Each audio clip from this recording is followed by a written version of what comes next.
Bem, galera, essa é a aula 4, sobre os outros povos que viveram na Crescente Fértil, os hebreus, os fenícios e os persas.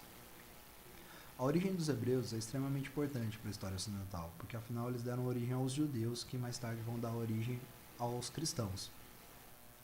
Provavelmente eles surgiram na cidade de Ur, por volta de 2000 anos antes de Cristo, e devido à grande pressão demográfica que existia sobre as cidades da Mesopotâmia, de tempos em tempos, parte da população tinha que migrar para buscar outras terras férteis.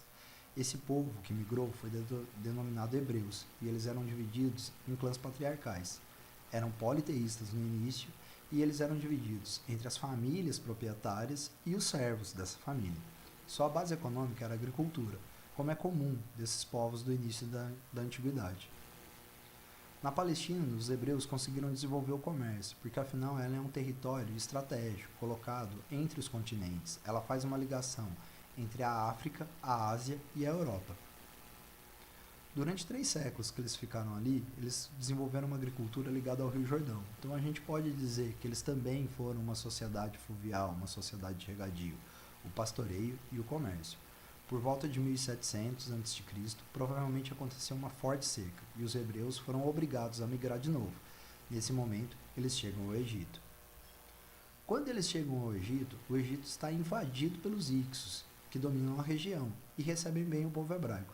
Após a expulsão dos Hicsos, os egípcios escravizaram os hebreus. Após 400 anos, Moisés vai liderar o êxodo, a tentativa de levar o povo hebreu de volta para a Palestina, a sua terra santa. Segundo a tradição judaica e a Bíblia, essa peregrinação demorou 40 anos, e foi nesse momento que Moisés teria recebido os 10 mandamentos, que seriam as ordens de Deus para o seu povo. Os 10 mandamentos pode ser um momento mítico-religioso para a história, mas mesmo assim é um dos fatos mais marcantes para a cultura do mundo, principalmente para o Ocidente. O monoteísmo judaico provavelmente surgiu durante a permanência do povo hebreu no Egito. Os hebreus tiveram contato com o momento da reforma religiosa, liderada por Amenhotep IV, aquele lá que transformou a religião do Egito em monoteísta e passou a se chamar Akhenaton. Mas é muito difícil para a história precisar se foram os hebreus que influenciaram o Amenhotep ou o Amenhotep que influenciou os hebreus. Os 10 mandamentos, eles não são só princípios religiosos, éticos e morais. Eles eram tratados pelo povo hebreu como leis, e ele ajudou a unificar o povo hebreu como uma força maior. O monoteísmo demonstrou que facilitava a centralização das ordens para esse povo. O judaísmo também vai se tornar uma religião extremamente importante para a nossa história, porque ele dá origem não só ao próprio judaísmo, mas ao cristianismo e ao islamismo também. Também foi durante esse momento de comando de Moisés que a Palestina passou a ser chamada de Terra Santa, como se fosse a terra prometida desse povo. E a gente tem uma periodização sobre a história do povo hebreu.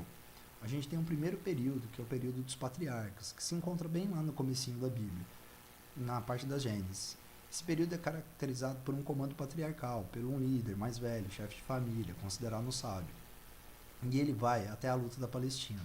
Mitologicamente, se atribui a Abraão a condição de primeiro patriarca, de primeiro grande líder de seu povo. Depois nós temos o período dos juízes. É um momento de luta pela terra da Palestina, porque afinal, quando eles conseguem chegar lá, já existe outro povo habitando aquele lugar. Os juízes são líderes políticos e militares. Os mais destacados são Jefé, Sansão, Gedeão e Eli.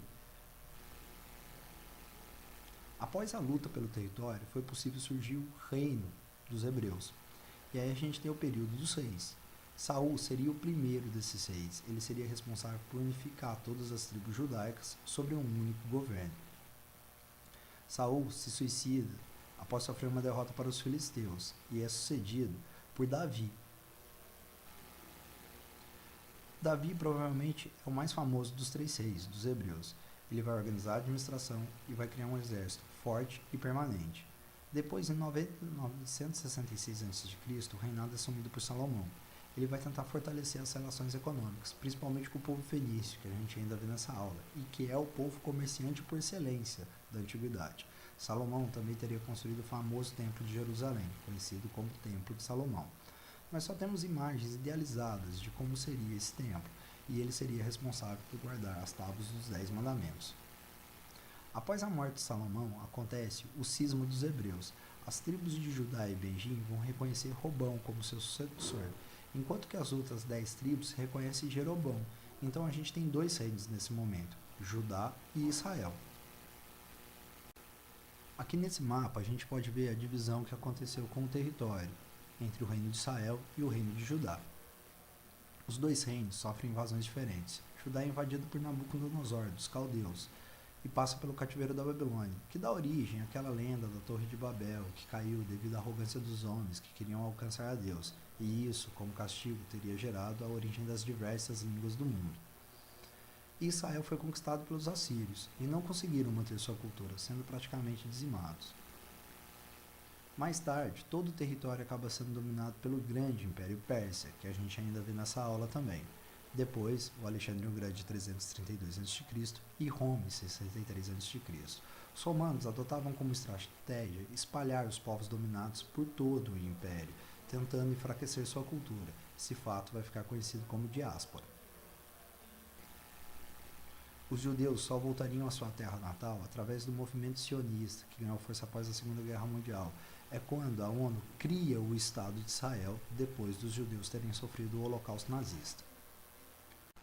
Os fenícios surgem na costa da Líbia, extremo leste do mar Mediterrâneo. Devido ao seu território ser praticamente todo litoral, eles acabam desenvolvendo a atividade pesqueira e construindo barcos cada vez melhores, sendo cada vez mais capazes de navegar pelo mar, acabam praticando o comércio. Como seu território nunca foi propício para a agricultura, eles acabam se dedicando à fabricação de armas, joias, vasilhas, vidros transparentes e tecidos, e isso vai facilitar com que mais tarde eles sejam grandes comerciantes. A navegação é desenvolvida inicialmente para a pesca, mas ela acaba servindo para o desenvolvimento do comércio, tanto para que os fenícios comercializem seus produtos, como para que consigam produtos que não são capazes de fazer. Em algum momento, eles se tornam os grandes fretistas do mar Mediterrâneo, levando produtos de uma civilização a outra. Assim, eles são os principais comerciantes. Alguns teóricos conseguem afirmar que eles chegaram até mesmo à América do Sul, e também é sabido que eles praticavam a pirataria. Aqui nessa figura a gente demonstra todas as atividades praticadas pelos fenícios. Quanto à política, eles eram divididos em cidades-estados, e as cidades-estados tinham um modelo político extremamente peculiar na história. Elas eram talassocracias, que são aristocracias comandadas totalmente pelos comerciantes. Quanto à religião, acreditamos que eles eram dualistas. Eles tinham o deus Baal, o deus do trovão e da chuva, e Astarte, a deusa da fecundidade. Aqui nessa figura mostraria esses deuses, pai e mãe dos fenícios. Suas principais realizações foi a criação de várias cidades coloniais na costa do mar Mediterrâneo. A mais importante delas foi Cartago, que mais tarde daria origem a um grande império, capaz de rivalizar com o Império Romano. E sua principal criação para a cultura humana, o primeiro alfabeto fonético. Eles criaram símbolos que representavam sons, substituindo o extremamente complexo sistema de escrita mesopotâmico ou egípcio. Assim, em vez de 5 a 10 mil símbolos, os fenícios utilizavam apenas 20, sendo que esses símbolos dão origem às nossas consoantes. Mais tarde, os gregos inventariam as vogais, formando a base do nosso alfabeto moderno.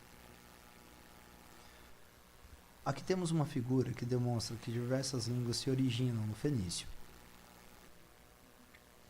Os fenícios também sofrem com diversas invasões, assírios, babilônicos, o Império Persa e Alexandre o Grande. E chegamos ao último povo dessa aula, o povo persa. O Império Persa vai ser um dos maiores impérios da antiguidade. Inicialmente temos o povo Medo, dominando a região do atual Irã, e o povo persa também vivia ali, dominado.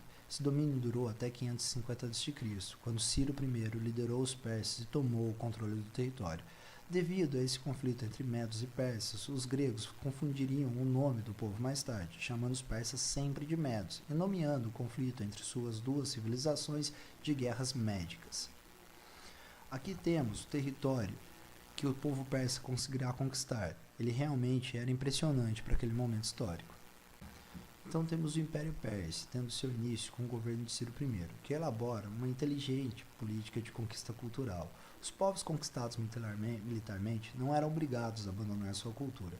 E na verdade ele tentava manter até parte da estrutura política, permitindo que os líderes locais vencidos continuassem a serem os líderes do seu povo. Devido a isso, a Pérsia se torna um polo cultural e multicultural. Dário I vai ser o imperador de maior destaque da história da Pérsia. Devido à grande extensão territorial de domínio, ele sentia dificuldade de manter um governo extremamente centralizado. Então ele divide o território em 20 províncias, que ele vai chamar de satrápias. O satrapa é o governante da província, mas esse era fiscalizado pelos olhos e ouvidos do rei, uma espécie de fiscal. Esses fiscais não ficavam presos a uma satrápia apenas, eles eram obrigados a trocar de tempos em tempos de região. Assim não se podia criar uma relação entre o satrapa e o olho e ouvido do rei da sua região, que poderia levar a uma espécie de corrupção ou questionamento do poder de Dário. Ele também vai ser responsável por criar um sistema de estradas que facilitaria o correio. Na verdade, historicamente, se atribui a ele a invenção do correio, que teria sido o mais eficiente de toda a antiguidade, e também foi o criador de uma moeda padrão para facilitar o comércio em toda a vasta extensão de seu território. Dário I, então, ele é o governante mais importante da história da Pérsia, e aqui temos tanto uma figura dele sentado em seu trono, quanto essa moeda criada para ser utilizada em todo o império. A extensão territorial deve ser sempre marcada. A Pérsia tinha um domínio impressionante, conquistando boa parte da Ásia.